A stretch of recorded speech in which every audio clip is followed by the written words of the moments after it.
अक्सर चीजें हमें वैसी नहीं दिखाई देती जैसी वे होती हैं, बल्कि वैसी दिखाई देती हैं जैसे हम खुद होते हैं।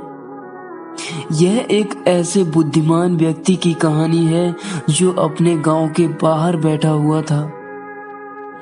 एक यात्री उधर से गुजरा और उस यात्री ने उस व्यक्ति से पूछा कि इस गांव में किस तरह के लोग रहते हैं, क्योंकि मैं अपना गांव छोड़कर किसी दूसरे गांव में बसने की सोच रहा हूं।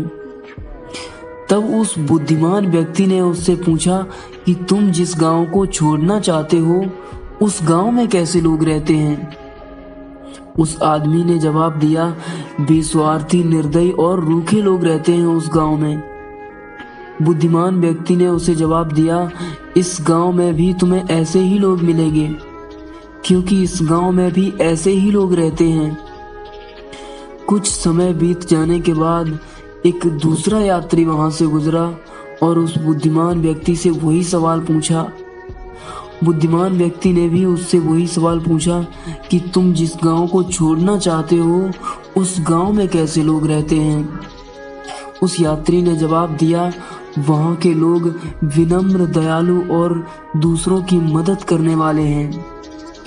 तब बुद्धिमान व्यक्ति ने कहा, इस गांव में भी तुम्हें ऐसे ही लोग मिलेंगे, क्योंकि इस गांव के लोग भी ऐसे ही हैं। आमतौर पर हम दुनिया को उस तरह नहीं देखते जैसी वह है, बल्कि वैसे देखते हैं जैसे हम खुद हैं।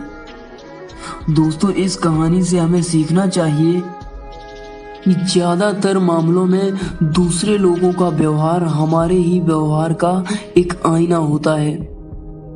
अगर हमारी नीयत अच्छी होती है तो हम दूसरों की नीयत भी अच्छी मान लेते हैं। अगर हमारा इरादा बुरा होता है तो हम दूसरों के इरादे को भी बुरा ही मानते हैं। दोस्तों, अगर ये हमारी कहानी आपके दिमाग में जरा सी भी टच हुई है तो कमेंट में यस लिखकर हमारे इस चैनल पिनड्रॉप ऐप को सब्सक्राइब करें। धन्यवाद दोस्तों।